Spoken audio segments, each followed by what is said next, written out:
Probably not surprisingly, tolerance came top of the One Young World Ambassador's list of issues that you wanted to discuss. I guess the sad thing is how unbelievably pertinent that became because of the tragic events in Paris, Beirut, and beyond. And I think I spoke at the opening ceremony about the messages that One Young World delegates have been sharing over the years. I shared a video of that. I won't show you that video again. I'll hand you over to Kate, who's going to set up the next session. These messages have become even more important in the light of the events that David has just mentioned, and of course the crisis that started yesterday hopefully has ended in Bamako in Mali. So I'm delighted to introduce the first counsellor for the next session. You've seen him on stage already. You know he's a hero of ours. Junguo Jiao. Please welcome back Li Xiaopeng.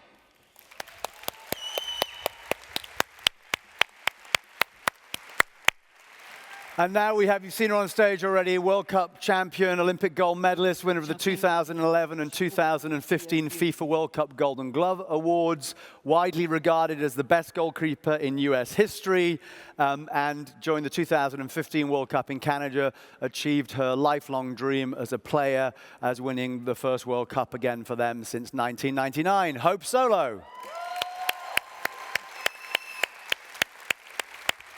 Hello, darling. And please give it up for the man who's already wowed you this morning, NASA astronaut Garan.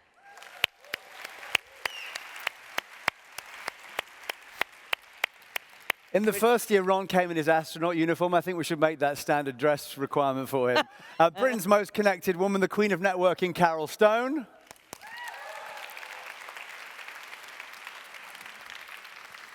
Next counsellor, one that you haven't met. But his story is one of the most profound you will hear, you've heard this week, and that you'll be hearing for a long time. Maajid Nawaz is a British citizen of Pakistani descent who became involved in his youth with the radical Islamic Liberation Party, Hizb ut-Tahrir al-Islami, undertaking missions for that party in Pakistan and Egypt. Hizb ut-Tahrir is an international movement that campaigns for the re-establishment of the caliphate in the Muslim lands.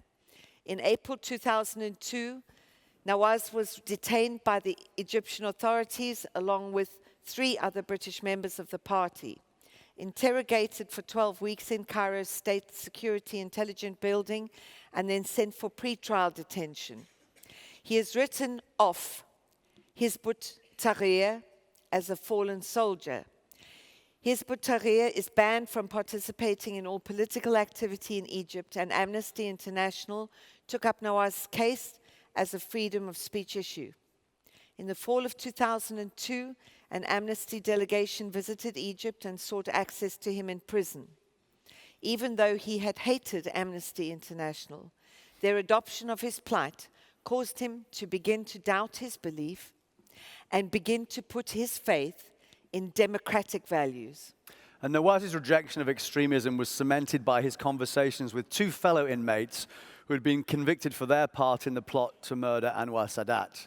Both men had turned away from the violence of their youth and encouraged younger inmates to pursue a more compassionate interpretation of Islam. This is a case based on actual facts, a case in which a commitment to human rights for all trumped fear-mongering and prejudice, with an end result that has struck a major blow against violent extremism.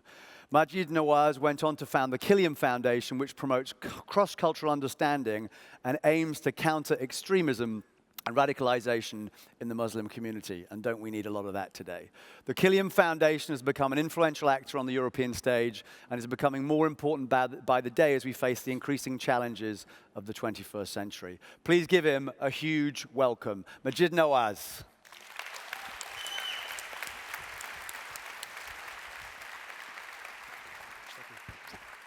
Thank you so much. Take it away, sir. Well, thank you for that introduction. It's an honor to be here, especially because I've just flown in directly from Paris because of the atrocities and the tragedy that that city had to witness. But I wanted to honor this commitment to come and address you all on what is a pressing issue that has only been made even more urgent due to what's happened. You know, they often say, never discuss two subjects over dinner: religion and politics. Unfortunately, that's what my unenviable task is. I have to do that for a living. So bear with me, because invariably, whatever you discuss when you talk about religion and politics upsets somebody at some stage. So I'm quite used to people being upset with what I say and taking it out on me afterwards. I'll be hanging around just over there. Feel free to come and find me. Now, in all seriousness, we've seen, as you just heard, a series of attacks that have happened that have really demonstrated ISIS' ability to reach beyond their stronghold in Iraq and Syria. Those attacks in Turkey, a tragic peace rally, the bombings that happened in Turkey that killed people that were merely out on the streets asking for peace. After that, we know that a Russian plane was downed in the Sinai that has since been discovered to really have been an ISIS-smuggled bomb on board, perhaps in the can, TNT disguised in the form of a drinks can that was smuggled on board, and it brought the whole plane down, killing everyone on board. We know that in South Beirut, ISIS struck again, killing many people in that beautiful city just before the tragedy that struck in France that we're all aware of. And then just yesterday in Mali, there was an attack in a hotel, Radisson Blu, and 27 people tragically lost their lives.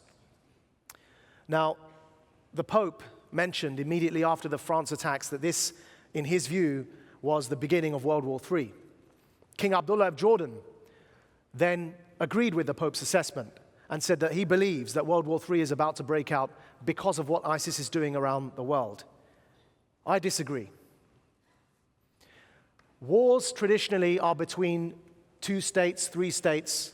They are essentially between legitimate state actors that are fighting each other, and they are sending men to go and fight and die, and women these days, who are being paid to be full-time members of their army. What we see going on across the world at the moment isn't a war in the traditional sense as we understand it. In fact, what I believe is going on is a global insurgency, not a war. And the key difference, or the key differences being, is that an insurgency relies on volunteers who subscribe and believe in the message of the organization that they join, and they are prepared to die for it. That's how much they believe in what they're fighting for. They don't need money. They don't need payment. They travel far and wide from across continents to go and join this organization because they believe in it. Another difference with an insurgency is that belief itself. No insurgency is sustainable without having some form of really powerful message, an ideology that resonates on the grassroots with those who join it. And it's clear, for good or for bad, that ISIS has a really powerful propaganda campaign going on through social media and beyond that is attracting people, alluring people to travel from Europe and across the world to join this, what is perhaps the worst terrorist organization that we have known. Now, when we look to insurgencies in that way, it changes the way we understand how to go about addressing a conflict, because the truth is, we cannot shoot our way out of an insurgency. We cannot legislate our way out of an insurgency. We cannot torture our way out of an insurgency. We cannot arbitrarily render people to third countries, imprison them, silence them, take away their right to silence, and think that's going to fight our way out of an insurgency. The lessons from Vietnam taught us that very well. We will end up losing. Whereas if it was a traditional war, then it's a traditional competition between 2 states to see who's the strongest. Insurgencies don't work like that. Insurgencies work because of the appeal of the ideology and that cause, and people feeling genuinely aggrieved by that cause and joining that organization or that movement or that phenomenon. Which means we have to start discussing that cause and that ideology. Now, conflict is usually driven, whether in a marriage. I just got married last year. She's here somewhere. I can't see her, but she's among you somewhere. Hopefully, within the space of a year, there hasn't been too much conflict. But conflict, whether it happens in a marriage or it happens between nations, it usually happens when communication breaks down, when people no longer speak to each other. And this is really why I agreed to come here to speak to you today, because if we cannot speak about this, the conflict will continue. I know it's difficult to speak about religion and politics. I know that invariably, even if you speak about it with your friends, you could lose friends over it. I know I've lost friends over it. It's a very uncomfortable thing to speak about. There are many Muslims probably here in the audience in this conference, and obviously a lot of non-Muslims. The Muslims may be feeling uncomfortable that even that their religion, my religion, is one of the subjects of a conversation on this stage today. We have to have this conversation, and I apologize for anyone in advance who feels uncomfortable. But conflict cannot be solved until people start speaking to each other. We cannot avoid this conversation any longer.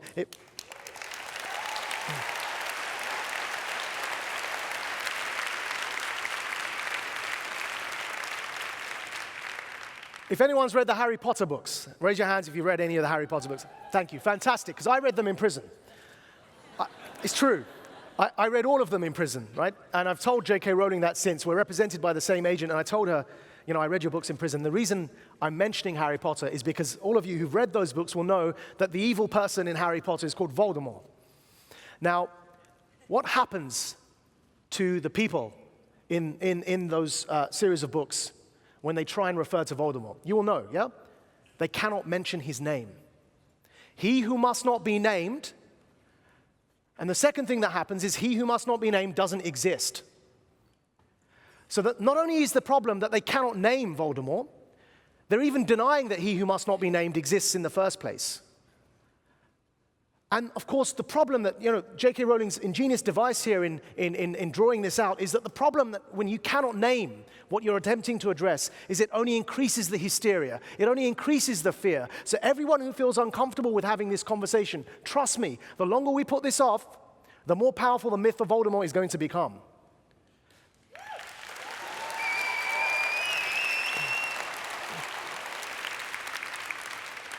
Now, the reason I mention that analogy is because around 6,000 European born and raised citizens have gone to join the worst terrorist group history has ever known. Around 6,000. I joined an organization at the age of 16, as you've just heard, that was the precursor to ISIS. In that, it was the first organization, though not a terrorist group and still legal in the West, it was the first organization that popularized the notion that Muslims are duty-bound to resurrect this so-called caliphate, or a Muslim theocracy. Now, 6,000 European born and raised Muslims don't just go and join the worst terrorist group in history overnight, in a vacuum. And so it's my contention that ISIS didn't radicalize these 6,000. No, that sounds counterintuitive. ISIS did not radicalize these 6,000. These 6,000 were already primed. They were already radicalized because generations of European Muslims have been espousing and propagating, people like I used to be, have been pushing this notion that it is their duty to resurrect this caliphate. So there's no surprise that when surveyed, 33% of my fellow co-religionists in Britain, British Muslims, have some sympathy with the notion of resurrecting a caliphate. If ISIS then comes along and says, hey, we've just created the caliphate, that's where this 6,000 then went and joined ISIS, because they were already primed for decades in wanting to resurrect this theocracy. And that's why it's so important for us to talk about it. So when I said that no insurgency can survive without having a basic ideology that it draws people to, we have to overcome what I call the Voldemort effect. You'll be pleased to know it's made the Urban Dictionary this term. Google my name and Voldemort effect, you'll see it come up. We have to overcome this Voldemort effect, and we have to be able to name this ideology. And the insurgency I referred to earlier, I truly believe that the ideology that it uses, it exploits to draw people to it, is not the religion of Islam, my religion and the religion of 1.6 billion Muslims across the world, because the religion of Islam, like any other religion, is a religion. It's interpreted for good and for bad, just like Christianity was in the past. It's a religion. It's not a religion of peace. It's not a religion of war. It's a religion. And people will make of it what they will. But the ideology that ISIS uses to recruit is what I call the ideology of Islamism, the politicization of my religion. The desire, in one sentence, briefly defined, the desire to impose a version of this religion over society. Islamism is a Muslim theocracy, as opposed to the religion of Islam. We have to be able to name Islamism, because by naming it, we can isolate it from its communities. We can then critique it, separate it from the religion of Islam, and undermine it without feeling like we're attacking Muslims.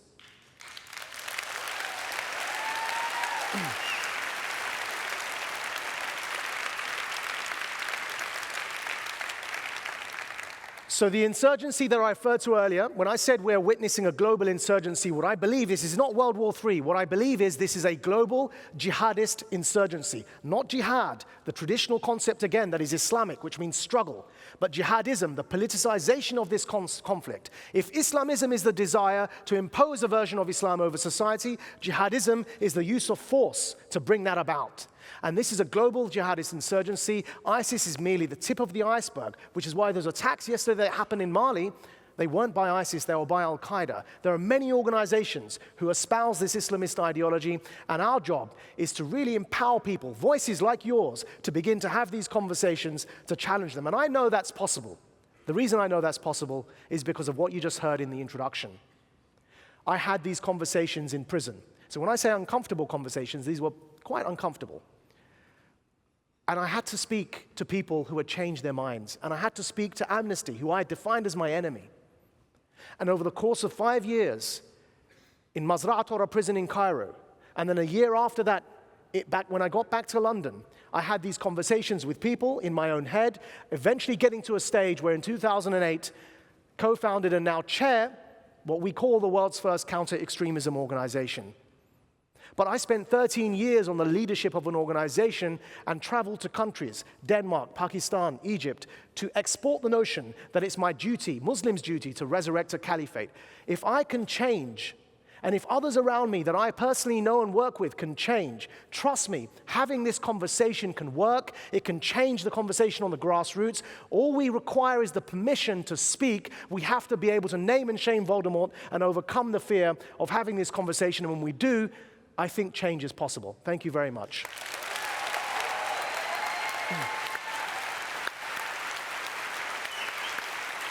Thank you. Thank you.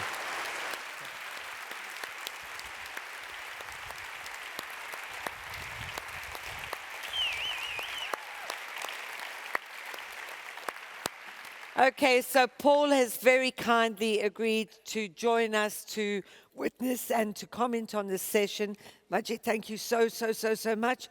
And now we're going to welcome, let's have one of those huge cheers for these delegate speakers.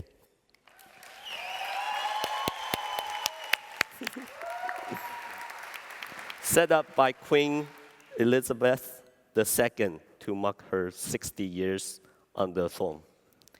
And he likes football, doesn't like gymnastics. Just kidding. Please welcome PJ Cole.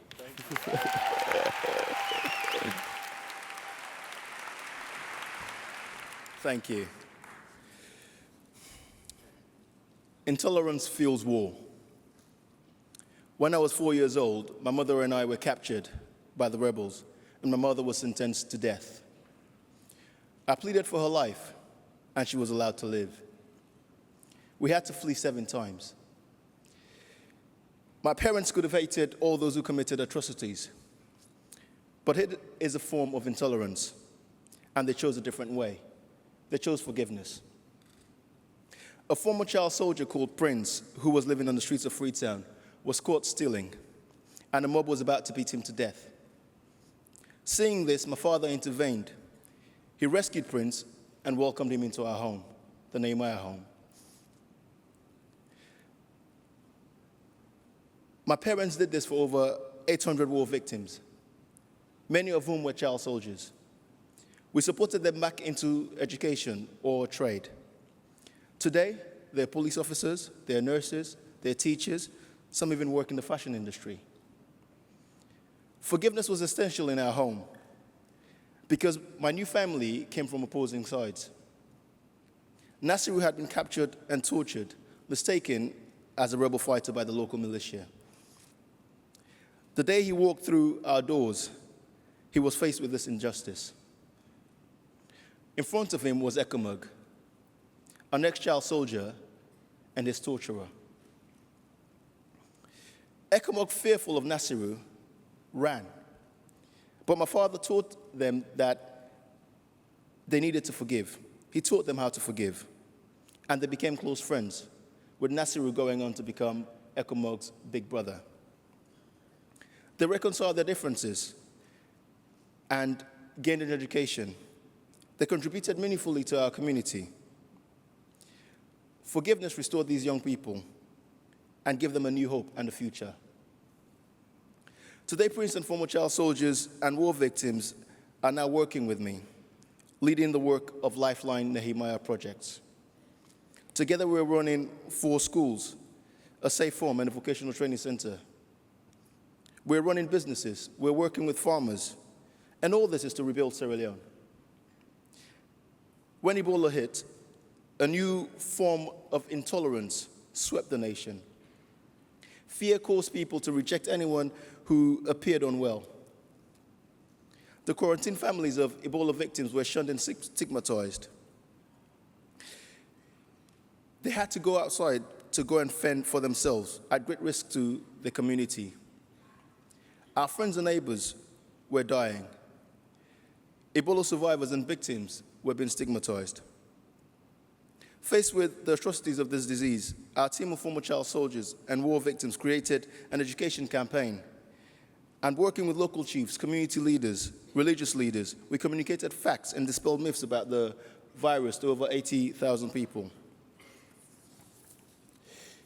In partnership, we built an Ebola community clinic, which treated over 270 people and visited 12,000 quarantined individuals, providing food, water, health checks, and counseling. So Ebola left over 16,000 children orphaned in the region. Our team began to realize, like them, these young people, these orphans were being stigmatized, thrown out of their homes and communities. So moved by their plight, we opened the Nehemiah home to them and persuaded the chiefs to do the same. And people in our community have welcomed them back. These children are now back into the community and back in people's lives. The hope we provided in the midst of that intolerance is seen wonderfully in the story of a young woman called Nene, who lost 7 members of a family to Ebola. She contracted the Ebola virus herself, but survived it. She was shunned by her community. But we had hope that she could form part of the solution. Our partners had just established an Ebola clinic to train survivors to care for the Ebola patients in the community clinic. She became a nurse and is now enjoying living in the community. True forgiveness produces an amazing capacity for hope. It is a ridiculous hope that former child soldiers would be those who would go on to rebuild a nation, that former enemies would become friends, that an Ebola survivor formerly cast out by society would be an asset in a community in the fight against Ebola. In order to challenge the intolerance that drives conflict, we need forgiveness and the ridiculous hope that victims can become victors. Conflict would always be a part of humanity, but it does not always have to lead to hate and intolerance. There can always be true reconciliation, but it starts with you and I. You can make that choice today to always choose forgiveness and not to sit by where you spot intolerance, but instead to find ways to engage with the issues that teach forgiveness and teach forgiveness and reconciliation. Thank you.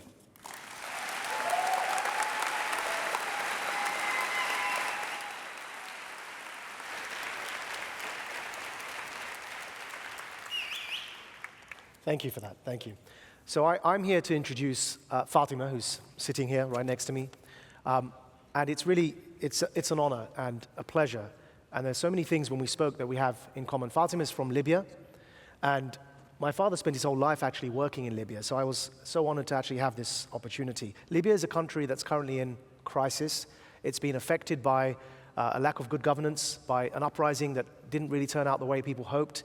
And now, unfortunately, ISIS has declared a chapter or a branch, a franchise that's also operating in Libya, and it's causing a lot of problems with governance in the country. It's heartbreaking to see what's happening in that country, and Fatima is going to speak a bit about some of the challenges. Fatima graduated in media comms from Webster University in Vienna, where I believe we met once before. She reminded me, unfortunately, I didn't didn't remember, but I was embarrassed when she said that. But actually, also then studied postgraduate studies at SOAS, which is where I went, so that was cool. And works in international development. Her dissertation was in social media movements and women's empowerment, and looking at the way in which social media was used during the Arab uprisings to organize and galvanize young people. And really interestingly, in 2011, Fatima was working advising the EU on an impending refugee crisis. I asked her if anyone took her advice and listened to her, and she said, well, you see what's going on around you? Obviously they didn't. But that was actually 4 years ahead of the current refugee crisis. So in that sense, Fatima was a visionary. She saw that there was a refugee crisis brewing and attempted to do something with the EU to stem it at source and to start dealing with some of the problems at source that lead to people leaving their homes and migrating and becoming refugees. One of Fatima's main passions is freedom of speech. As somebody interested in journalism and media, she wants to talk to us today about some of the challenges that people like journalists face in attempting to have the sorts of conversations that I was saying are so necessary. So without further ado, Fatima, please. It's an honor. Thank you.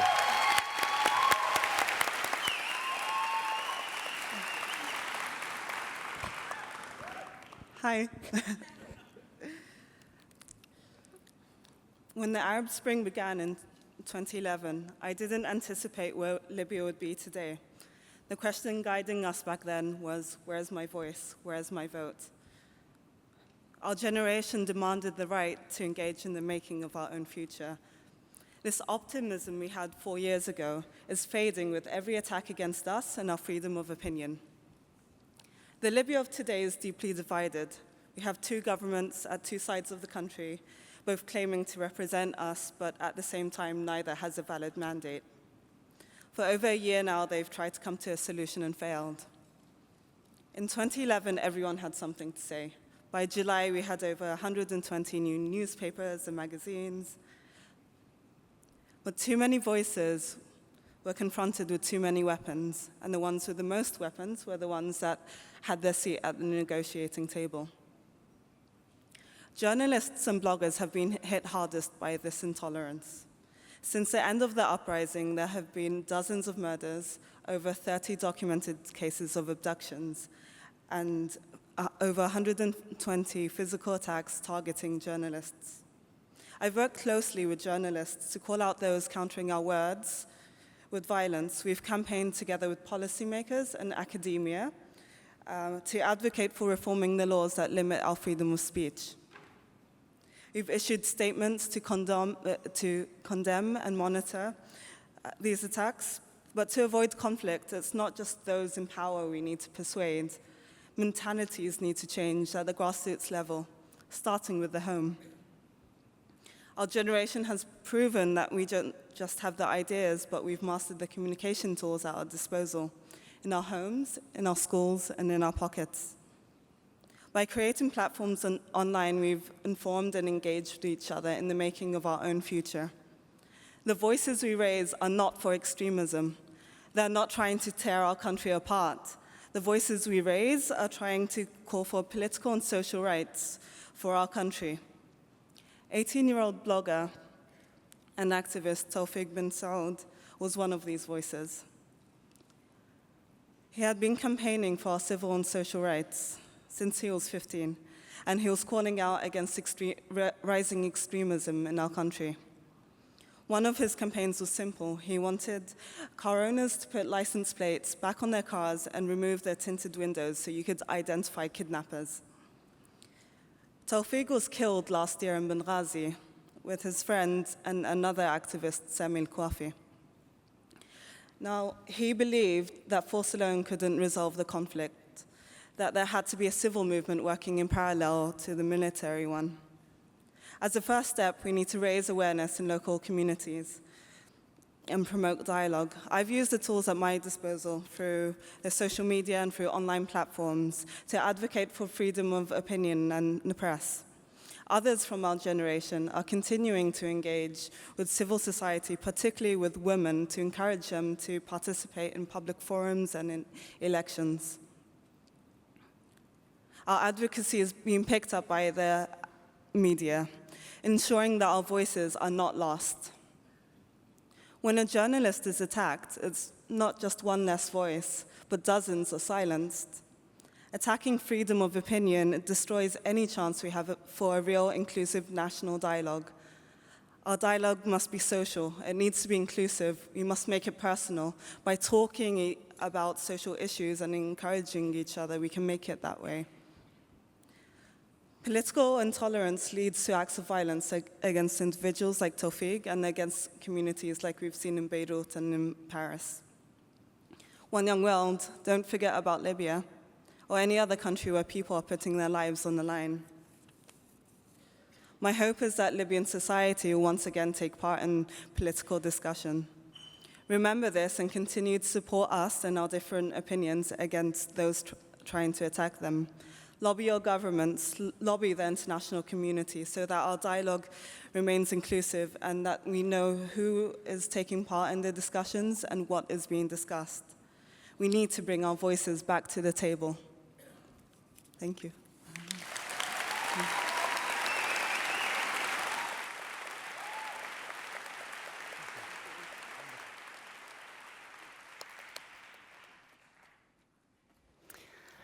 Well, I met Ariza, this young, beautiful woman from the Philippines, just moments ago. And in that short amount of time, it was very clear to me that she's extraordinary, absolutely extraordinary. She exhibits such warmth, but I assure you that what she's doing is powerful. Plus, we have a lot in common because she was the captain of her high school football team. She shared a lot with me. She told me about her parents. Her mother is Muslim and her father is Catholic. She told me that her parents decided to teach their children about both religions so that when they came of age, they could decide for themselves. To this day, she hasn't chosen a religion, but she did tell me, and it almost brought me to tears, I don't know if you realize that, she told me that she didn't learn the differences of the two religions. Rather, she learned the similarities. It was pretty incredible.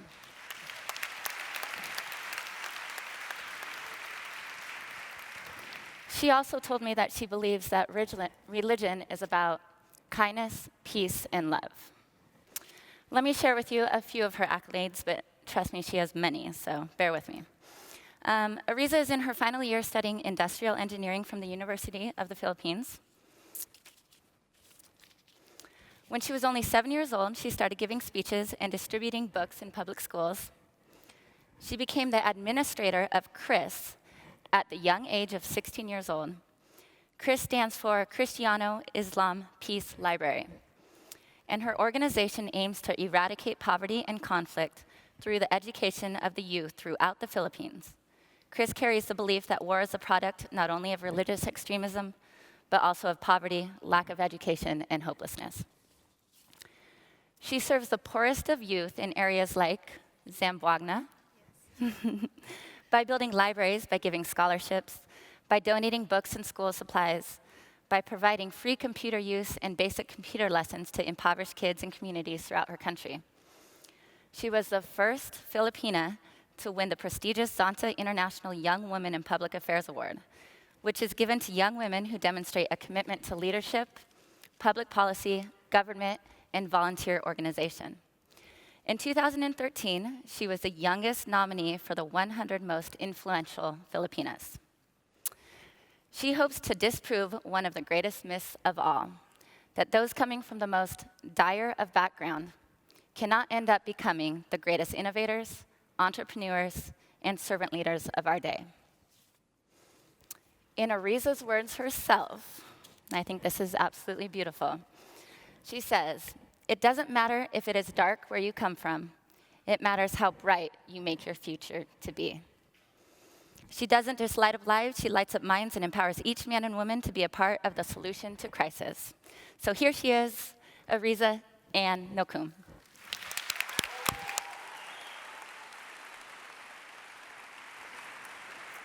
Thank you, Hope. That was lovely. In 2013, the Philippines was ranked 5th in the world with the most terrorist attacks, after Iraq, Pakistan, Afghanistan, and India. The Philippines is also one of the few countries in Asia with a Christian majority. 85% of Filipinos are Christian and 11% are Muslim. The Muslim minority is poor, oppressed, and 2 million of them have been displaced by government from their own homes.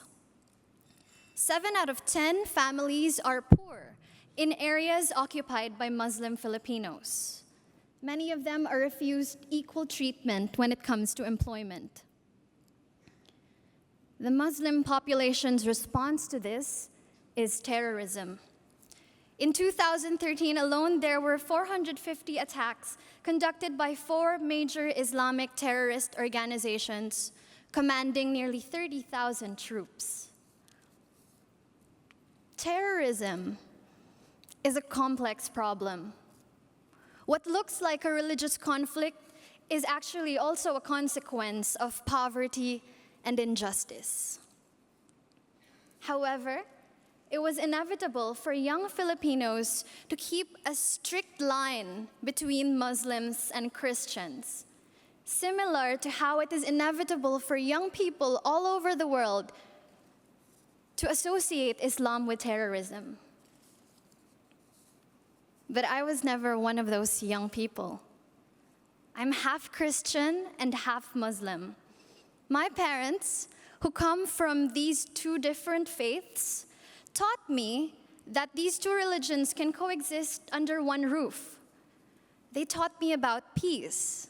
But more than that, they encouraged me to go a step further by starting a nonprofit organization that promotes peace through libraries. My family started building libraries to provide a venue not only for young people of different religions and backgrounds to come together, but also to provide access to educational materials that are sparse in these areas. We already know that poverty compounds conflict, and we are also using education as a tool to address poverty. Since 2008, we have built 6 libraries around the Philippines. 3 of our libraries are located in a region where many terrorist camps are and where child soldiers are being recruited. Our libraries in these areas have 50,000 books and over a dozen computers. Some are equipped with a rare commodity that we often take for granted, an internet connection. Many children who visit our libraries were able to access the internet and touch a computer for the first time. We receive 6,000 visits to our library each month. When we first started our libraries, children would come in and separate. Muslim children would go to one side, and the Christian children would go to another. However, as time passed, they began to talk to one another, ask questions, read books together, and even teach one another. Eventually, they would walk out of our libraries as friends.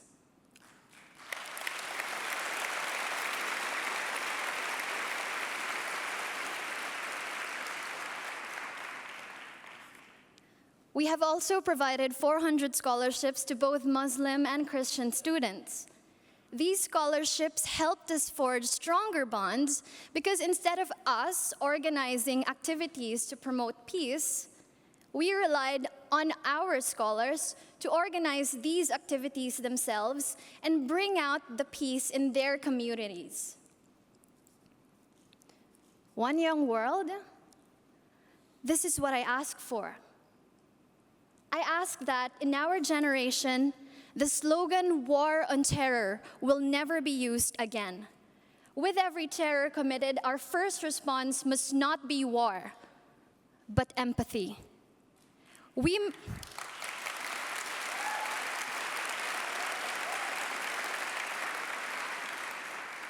must ask ourselves, why is terror happening in the first place?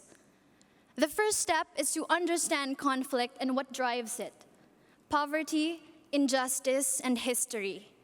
The second step is to create tangible expressions of empathy through dialogue and cultural exchange, and to build solutions that solve the backbone, the root cause of conflict.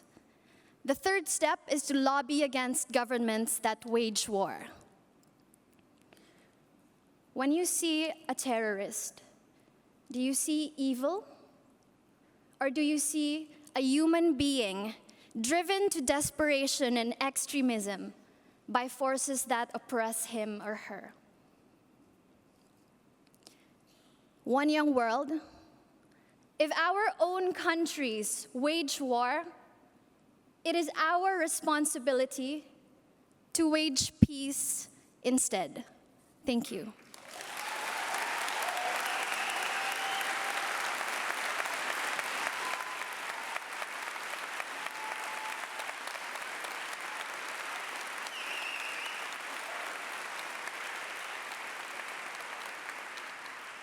Great job.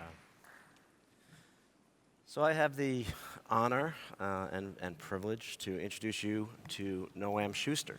To set the stage, though, I want us all to realize and think about the fact that we live in a very, very complicated world. Our world is filled with hardship, with poverty, with terrorism, with war. But our world is also characterized by love and forgiveness and compassion and ingenuity, selflessness.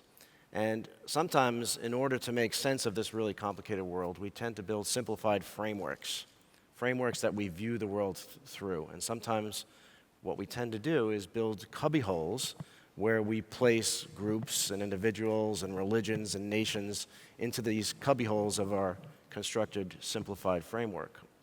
And when we do that, we build barriers and boundaries to those people that separate us from people that we could work with, that could help us solve problems. They box us in, they constrain us, and this is a very, very limited way to live our lives, and very counterproductive. And I know that all of you know that this is the way that we tend to view the world. So it's my great honor to introduce you to somebody who is doing her best to break down those labels, to break down that framework, to show that we are one human family. And Noam grew up in an area, in a community called the Oasis of Peace. At least in English it's called that. And this is a very unique place. This is a place where those that identify themselves as Israeli and those that identify themselves as Palestinian live together. They live together by design, voluntarily. You have Christians and Jews and Muslims attending the same schools. It's a very integrated and a very special community. And Noam is proof that you don't have to be in orbit to have the orbital perspective, because she understands the importance of working together, finding the common ground, treating others as fellow humans, as part of the human family. And by doing so, we are able to build relationships and hopefully some level of trust. Noam's mother was born in Iran, and her father's family survived the Holocaust in Romania, and she has been working to improve the peace process in her homeland and around the world. She is the director of an organization called Interpeace. It's an international peace organization that has a special partnership with the UN, and she, being exposed to the limitations of the peace process, has really been trying to break down those boundaries and those borders, and tries to include those groups in the process that have been sidelined, those groups that have been placed in cubbyholes by the different organizations that have not had a voice in the peace-building process. And her work is not only limited to Israel. She's traveled around the world, and she's worked, for instance, in Rwanda with genocide survivors, and she really is an inspiration. And so it's my great honor to introduce you to Noam Schuster. Can Ron just take us all to space and get it over with?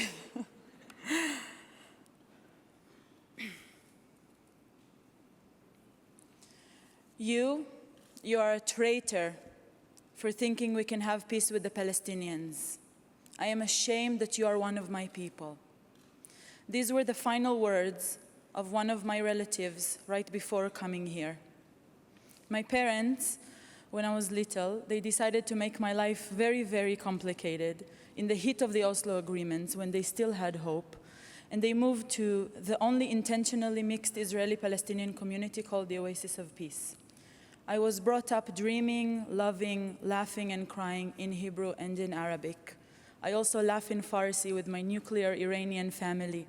My mother was born in Iran, and my father is son of Holocaust survivors from Romania.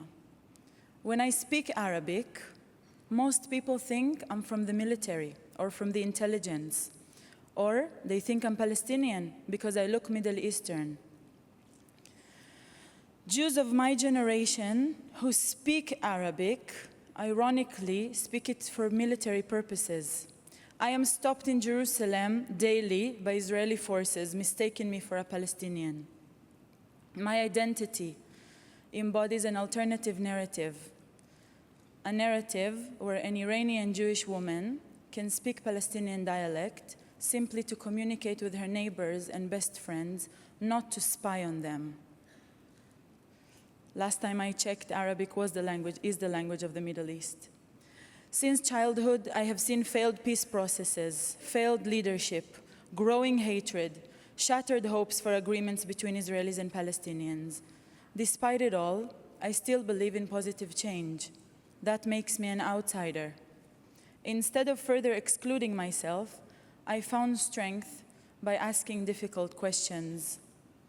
How would you behave if most of your society considered you a dreamer? What would you do if you considered most of your society racist or militant? I do not have all the answers, but what is clear to me is that there is no option to give up. Parts of your society that reject tolerance, reject equality, are exactly the parts of your society you need to hang on to, engage with, and not let go. If you let go, much more dangerous agendas and extremists seeking political legitimacy will gladly take up that space for you. That is what happened to my society, which in recent years has shifted tremendously to the right.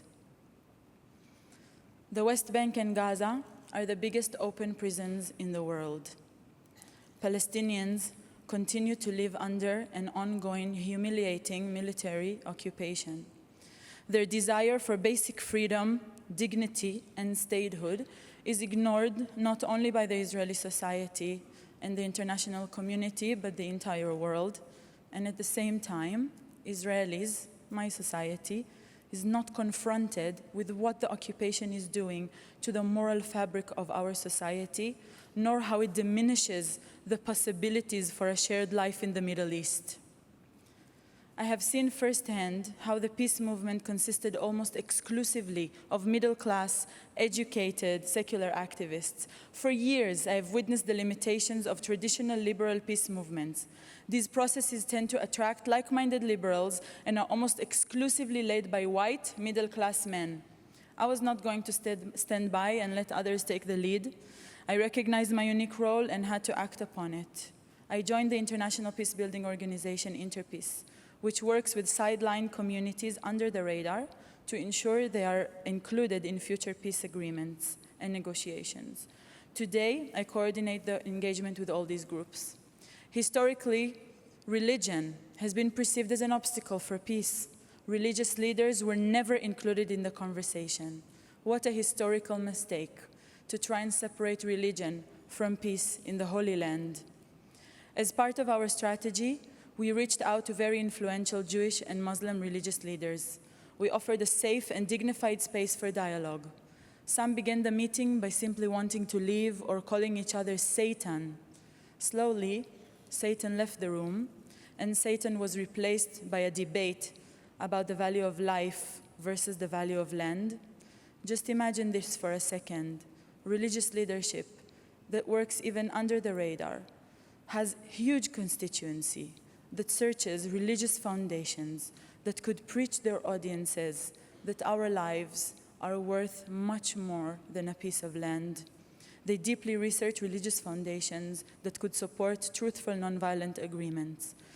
The process in Northern Ireland taught us the importance of engaging with the religious leadership, even under the radar, until the grounds are fertile again ready for these leaders to speak out without being ostracized from their communities.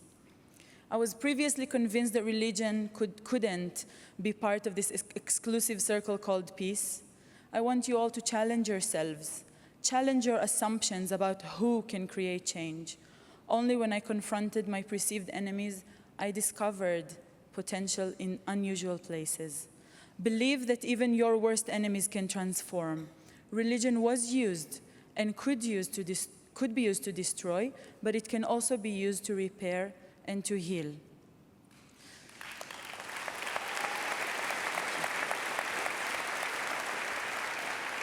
I want to end my last comment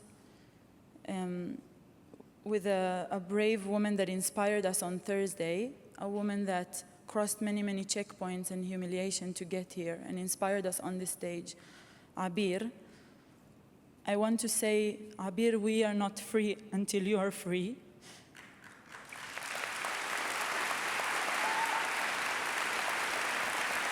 I hope that one day we will not be called on these stages, but we will be the ones deciding who is going to be on stage.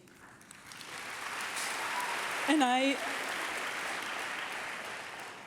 I want to say that your freedom and my freedom cannot be separated, and it will never be separated. Thank you.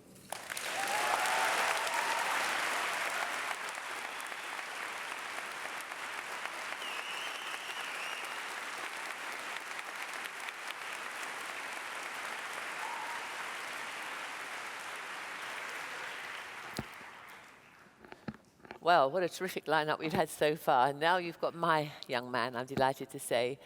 He was born or lives in Paris and studies in Strasbourg, political sciences. And he was watching the Je suis Charlie tragic television coverage of this tragic incident earlier this year. And he felt, I think, like many of us, not only shocked but impotent, got no direct power, no way to actually put his views across. And as Maajid so eloquently said, without being able to speak out, no change can come. So how can he perhaps do something about this? So he did what very much to my heart.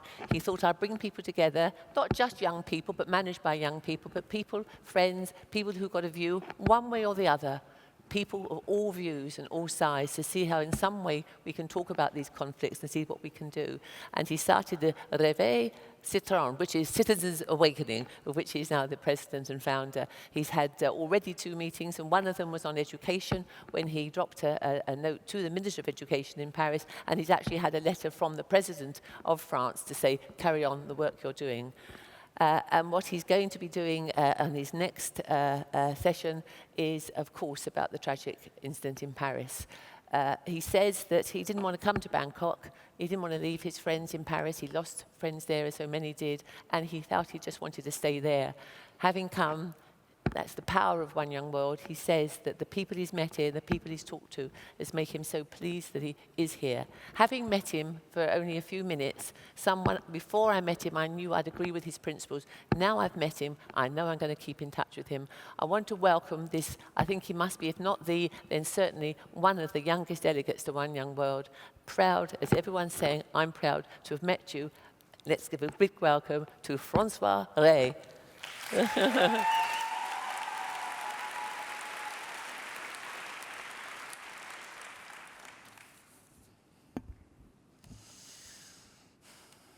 I worked on a speech for several weeks, explaining why I do what I do.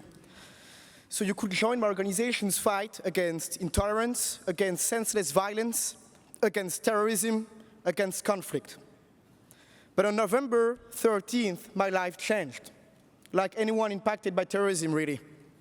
It is my hope that you never, never know what it feels like to board on a flight to what is supposed to be one of your life's highlights. And when you arrive, turn your phone on, it is flooded with messages. You learn minute by minute what's happened. Looking at the growing body count, you selfishly hope that no one you love is part of that body count. And then it comes. You learn that there are wonderful people you will never see again. Killed by cowards in the name of something they believe is their religion, 129 people, brothers, sisters, fathers, mothers, lovers, died under the bullets of barbarism. In these kind of moments, it's not a question of being French, really. It's just about being human. You all know one or two victims, you and me, because we all are victims of terrorism, whether it's in France or anywhere else around the globe. Life is fragile. It's everything. Those people were enjoying life, having a drink in a bar, celebrating a birthday in a restaurant, having fun at a concert, or supporting a football team. They were living. France has been hit for the second time in a year, and it seems like an endless nightmare. And yet, we are not giving up. Trust me, we are not giving up.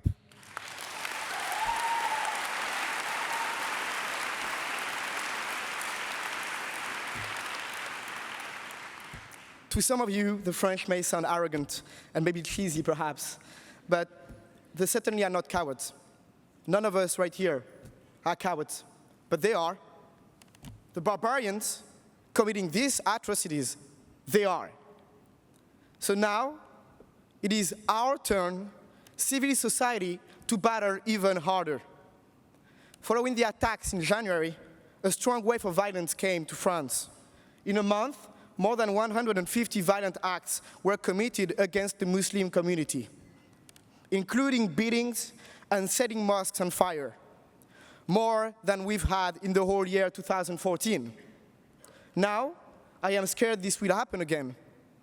And actually, sadly, it has already happened with the beating of a young Muslim. After the attacks in January, I, with my wonderful teams of friends, created a new kind of think tank in France, Réveil Citoyen. It means citizens awakening. The aim was to prevent further intolerant attacks. Every part of society has the chance to come and debate subjects that matter, about the issues our country is facing, whatever they may be.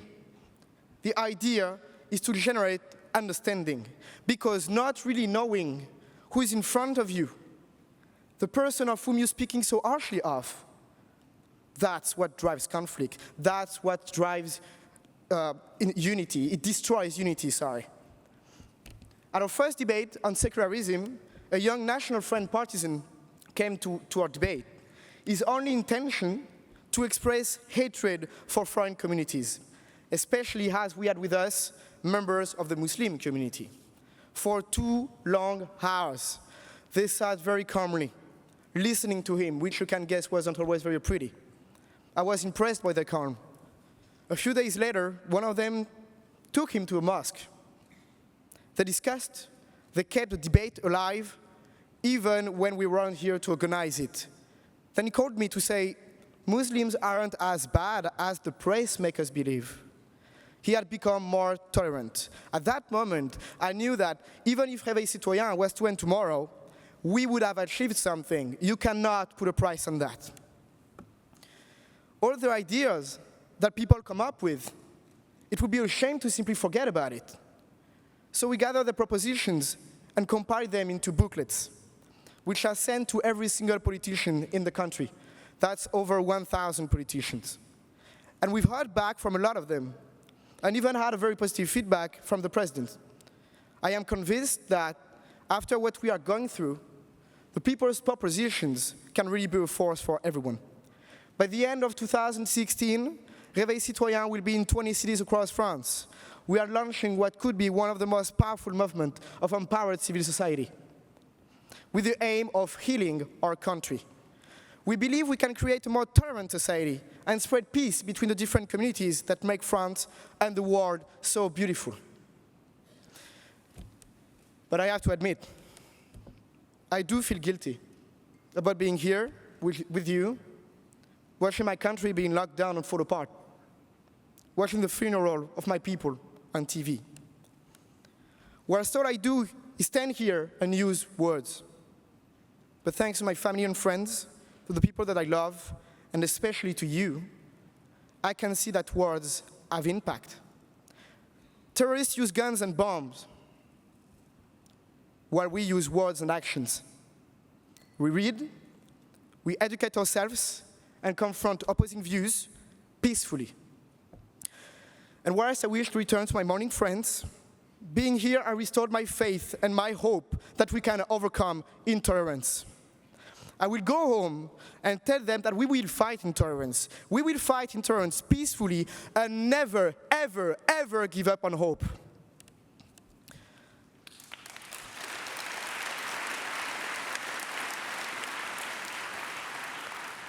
I want you, the ambitious, smart, and curious young leaders of the world, to go back home and to use my organization's model to empower every citizen of your country, no matter where they come from, no matter what their social background is, and no matter what their beliefs are, so that we can start to heal our societies. Vive one young world, vive Réveil Citoyen, et vive la France.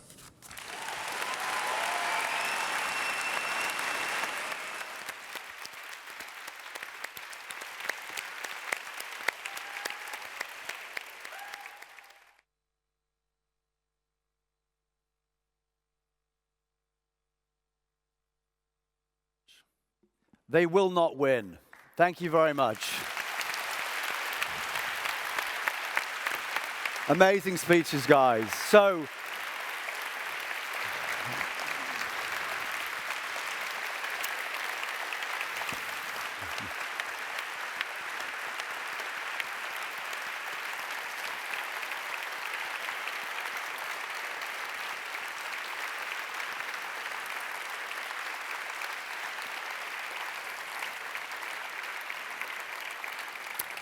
we're now going to go to the floor discussion.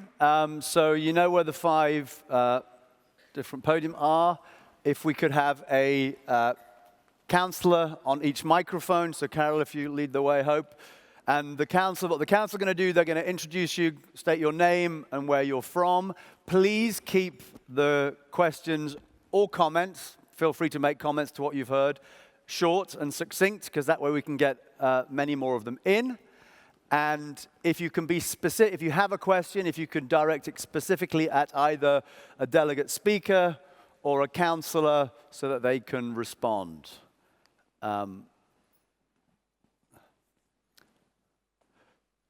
Okay, so we'll start on microphone number 1. Xiaopeng, would you like to introduce?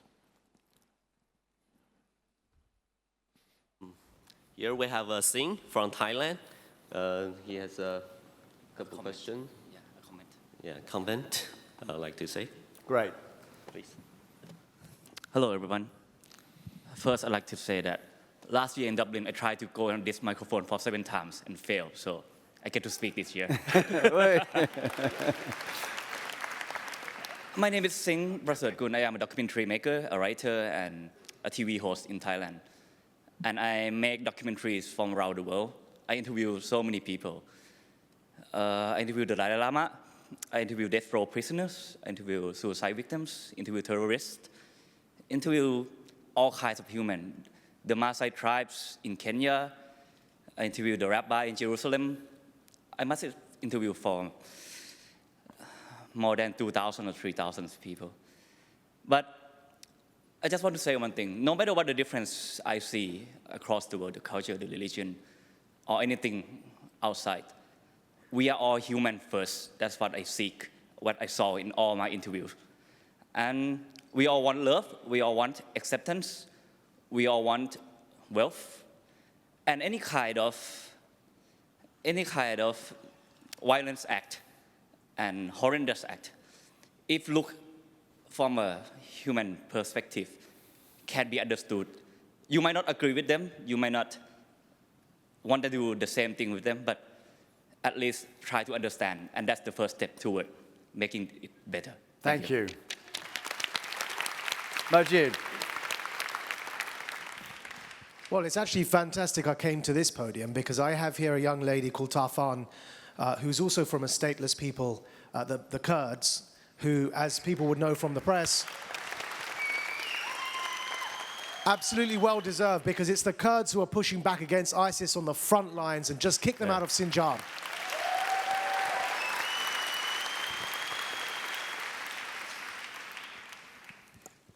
I just want to add a quick comment to that. That means everything when I see people from the One Young World community acknowledging us and what we're doing, because this is for all the stateless nations. I'm a citizen of one of the largest stateless nations with over 40 million Kurds. This is for Kashmir, Taiwan, and all the other stateless people and the countries who did not have their flags carried at the flag ceremony. And I've made it one of my promises and goals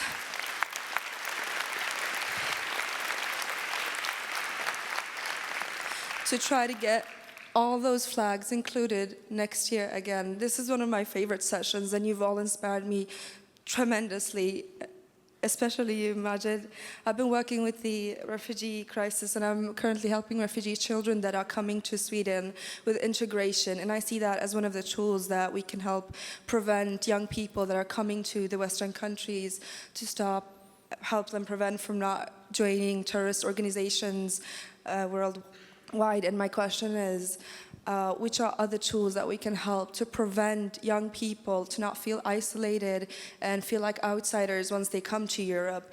How can we eliminate this extreme gap and this wave of racism that have caught many parts of Europe because of the refugee crisis at the moment? Lastly, I want to say, Noam, you are an amazing young woman, and I'm going to do something that I'm really scared of, because last year I did the same and I did not get a response from anyone. I reached out to the Turkish delegates last year because many of you might know that we do have not such a good bond, Kurds and Turks, and it's a lot like the Israel and Palestine conflict. And if there's one of the Turkish delegates, I've not met you, but if you guys are here, I am more than happy again to try, even though I'm gonna get so much hate once I get back from family, friends, and people that I know. I want to start a project where we can help start building bridges among the youth of Kurds and Turks. Fantastic. Thank you. Huge round of applause.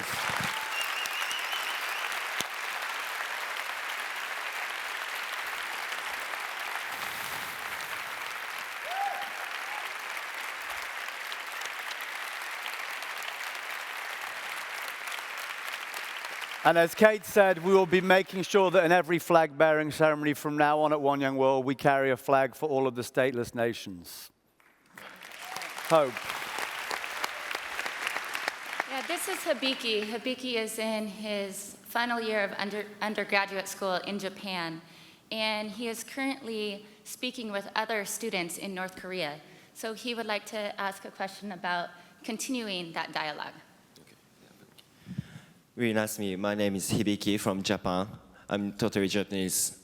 But I really want to ask all of you that how to make the opportunity, how to make the place to do a dialogue.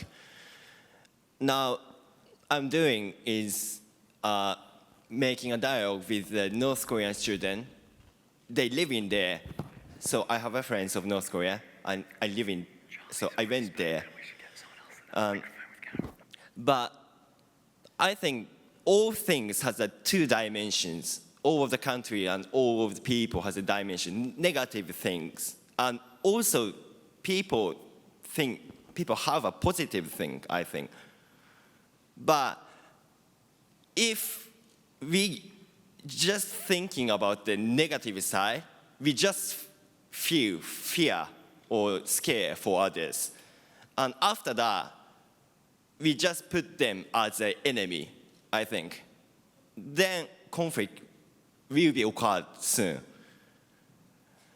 And yes, okay. We've got lots of people want to ask a question, so if you come to the end of it, that'd be great. Okay, so but it is difficult to make in a place of opportunity if both sides have a negative images. What I'm doing now, but country and country is no relations now, so I go money to doing a dialogue, for example. So how to make in a place to doing actual dialogue with the people to people. Focus on the positive is your point. Yeah. Fantastic, thank you.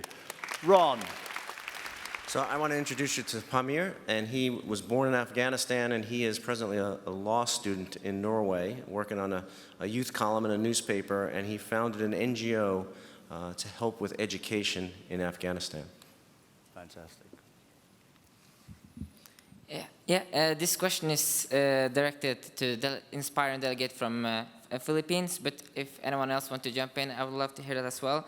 Because as you, when I grew up, I was surrounded by everywhere where I looked by the issues of war in Afghanistan. And I founded my NGO that mobilizes students in Scandinavia to raise funding once a year so we can educate children in Afghanistan. It launched this summer, and our first event raised enough funding to educate 500 children. But the issues I have is that when we were trying to establish the schools in the exposed area, we faced major safety issues, major cultural issues. People wouldn't send their schools because that wasn't what their daughter was meant for. People wouldn't send their schools because the people from the other ethnic group wasn't worthy enough.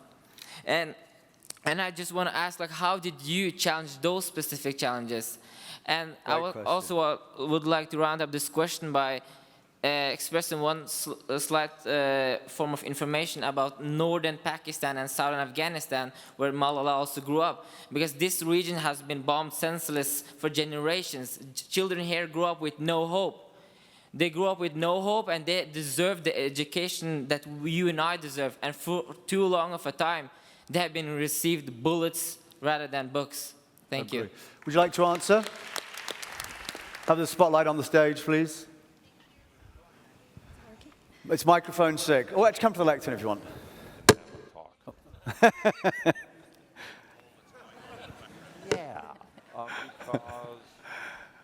Thank you for that question, and I congratulate you for the work you're doing. And to be honest, I'd like to answer that question by saying that actually the real threat is not to us as the people who are working in these organizations, but to the children and their parents who are actually brave enough to go to the institutions that we are trying to set up.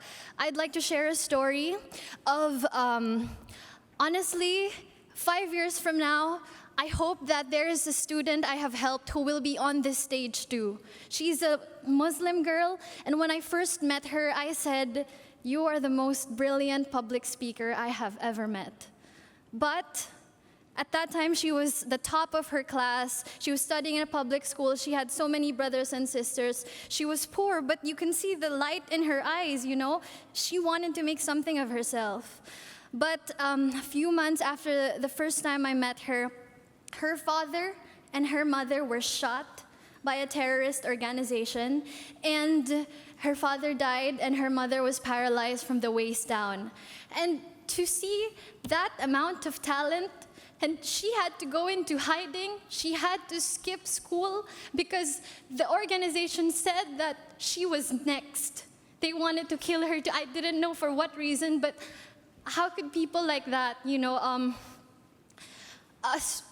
So I would like to say that no matter what threats we receive, and no matter what threats these children and their parents receive, I think we have to persevere. Personally, I have dealt with bringing military when we have activities, just so in order to have extra security. I have also worked with local officials and even former military people who volunteer to pose as our security during events, just so the children feel safer and just so we could actually carry out the work we are doing. But don't stop. Please don't stop. Thank you. Carole. My next speaker is originally from China, now living in the United States. She wants to talk about how the control of Western media in how we understand the world. And welcome to Ace Wang. Hi, thank you so much. So we just heard how important stories are, but so many stories are untold. So I want to first thank One Young World for bringing together so many diverse perspectives so that we can be here to talk to one another. Unfortunately, I feel like this is not the case everywhere else. The dominant narrative of how we understand the world seems to be a Western narrative. Now, I live in the US and I grew up in China. And I find that Western news are broadcast all over the world. I have delegates here who ask me about my perspectives on Donald Trump and American politics. Now, a lot of these delegates, I don't even know what their political systems are. So we're also speaking English here, and we send Americans out to teach English to local communities, often destroying their local languages. So it feels like the West has dominated and almost homogenized the conversation about what's happening in the world, and to have a truly diverse dialogue, a dialogue that produces peace and justice, I think we need to hear from many, many perspectives. And so my question is, what is the role of media in helping to promote that? Thank you. And we completely agree with you, which is why we have 196 countries in this room. Next question, please. We have Tangwa from Cameroon. He's working on human rights and youth development activities. He has 2 questions to ask. If you can maybe just, if you can only ask one, because then we can go back down the line and get everyone one. in. Thank you very much. Thank you very much. Tangwa Livinu Secha from Cameroon. She almost asked the question I want to ask, but it's not a question. So my question is, if more and more people continue to join this movement, like the terrorist movements we're talking about, it's because they believe in those who convince them to follow them, that what they are doing, they are fighting for a just cause. And this issue is because when we look at the Middle East, most people in Middle East believe that the Americans are dominating them, and they want to impose a system of democracy that is not theirs on them. A system of democracy that violates their own religious beliefs and cultural inheritance. Same in Africa. Africans, most of them too, they believe on the same issue, that the Western world has brought democracy that do not respect their cultures, their norms of beliefs, their traditions. So they are imposing on them. So they want their own voice to be heard. So where is the place of religious tolerance and cultural upholdings? Thank you. Thank you. Xiaopeng, do you want to come back up on stage, and Maajid will take your next question. Okay, I have the honor of introducing Nancy, who's from Shenzhen in China, and she wants to speak about the Israel-Palestine conflict and asked me to also mention that her Chinese name is a beautiful Sean Chen.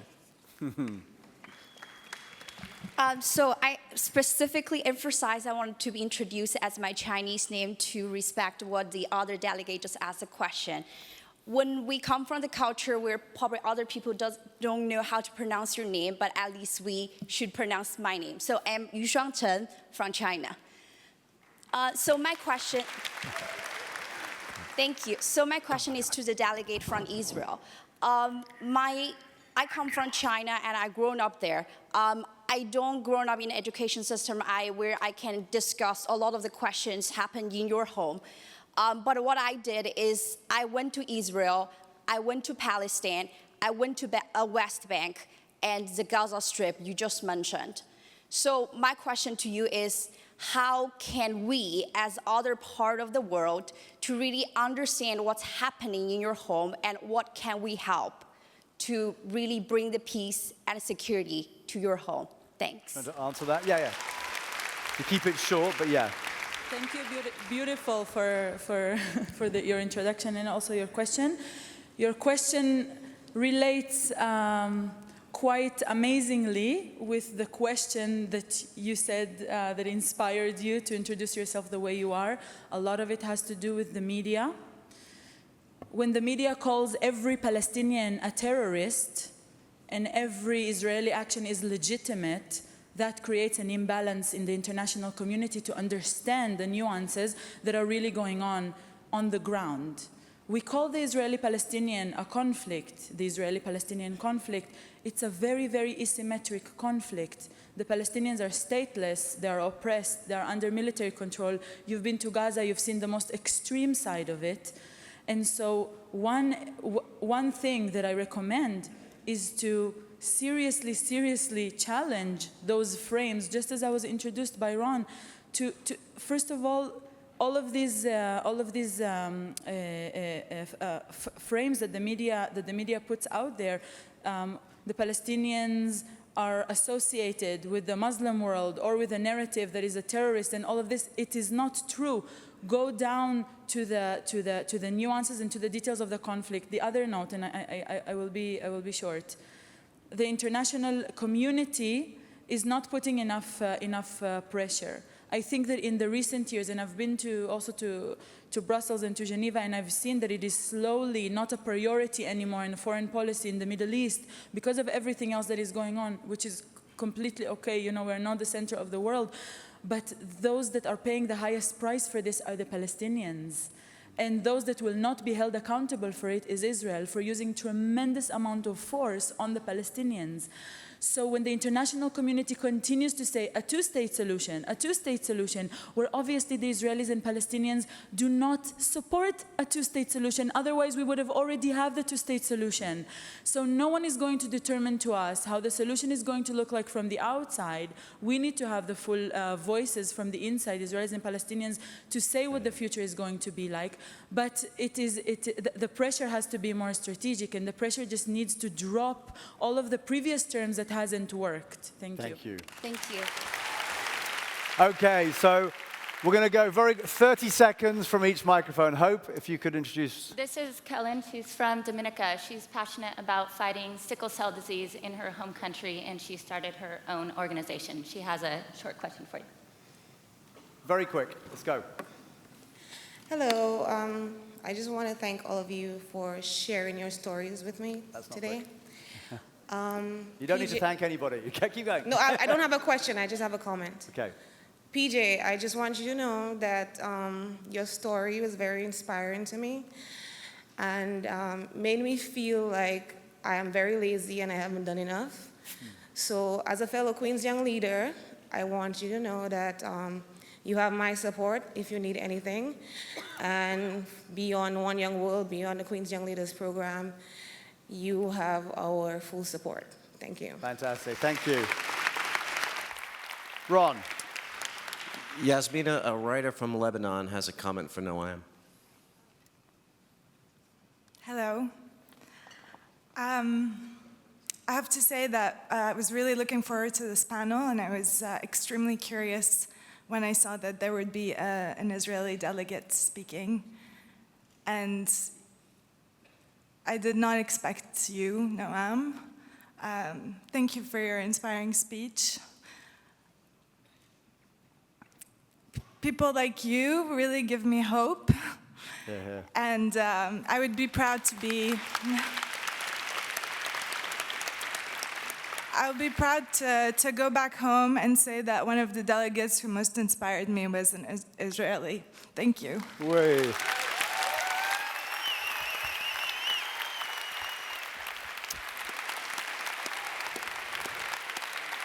And finally, the shortest question of the day. I'm in that dilemma. I've got someone here who wants to say a quick word from Afghanistan, if you allow him afterwards, but now I've got Tashawar from Bangladesh.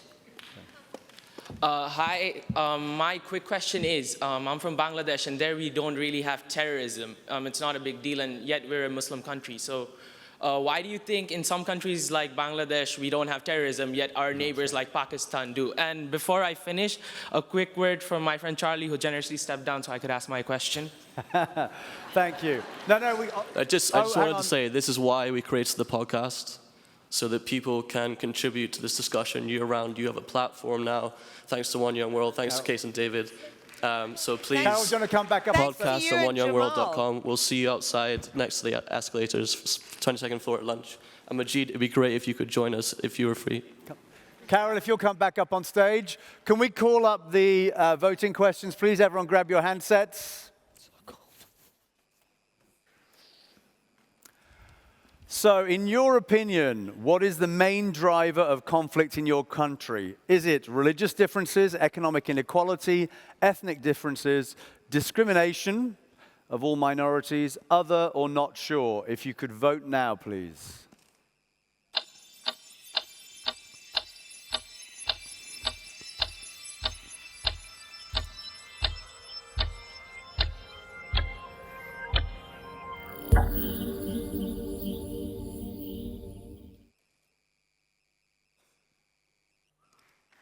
Economic inequality comes out top. Very interesting.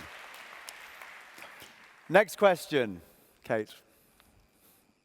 Should we negotiate with terrorists? 1, yes, dialogue is necessary for peace. 2, no, it condones and validates terrorism. 3, you're not sure, vote now, please.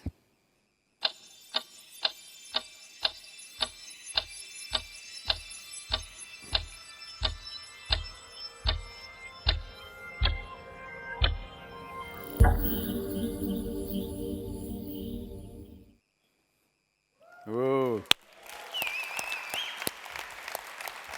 I think that shows that you're a lot smarter than the world's current leaders.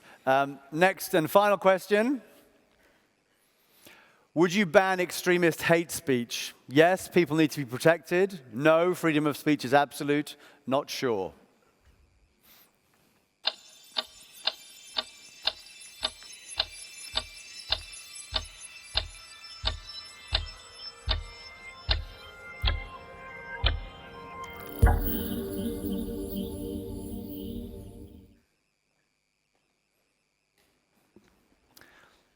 Freedom of speech just wins out.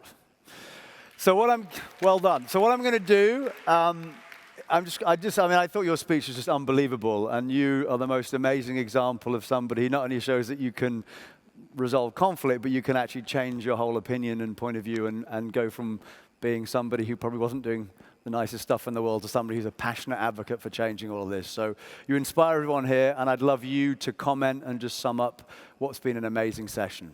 Thank you. I don't want to spend too long on this, and there's many inspiring stories we've heard, so I've just been asked to summarize. What I will say is that what we've just heard here from the front are messages of the importance of empathy, as we heard from some of the speakers, and the importance of putting yourself in the other's shoes. And we also heard the importance of freedom of speech and having conversations, but we also heard of pain and real frustration at loss of loved ones. And sometimes in conflict resolution, there appears to be, and there isn't necessarily, but there appears to be a contradiction between empathy and the suffering and the pain that comes from those who've lost loved ones in terrorism. How do we bring that together? And that's what I have to do, every day to try and bring these people together, have these conversations. I think one of the most important things is, a bit like the first question, I wish there was an all of the above category, is that you put these things together. Without losing the sight of the importance of empathizing with another perspective, we bring this together but also maintain a strong moral compass. I think those two are important. What do I mean by that?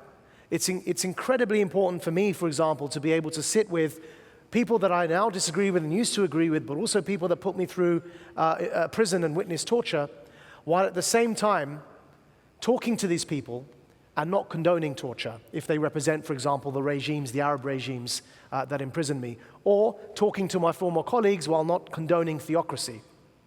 So there's a fine line in the middle between being able to empathize with an alternative perspective while maintaining a strong moral compass about what is right and what is wrong. And I want to finally end on this point that we heard from the floor about the importance of various languages and conversations and perspectives coming together. That can only be a good thing. The more that happens, the more pluralism we have. And I think that one of the natural consequences of pluralism is secularism. It's not having one's opinion forced on other people. It's basically having that space to be able to speak. So the more perspectives come together, the more pluralism we have, and within that context of pluralism, the more we can empathize with other perspectives while maintaining a strong moral compass about the direction we want conversations to go in, and ultimately that direction has to be one of mutual respect and tolerance and peace, and freedom of views and opinions and freedom of speech. And I think that adequately summarizes what we've heard here today. So fantastic. Thank you very much. And let's give a huge round of applause to our delegate speakers and to our counsellors. Thank you. You're amazing. Well done.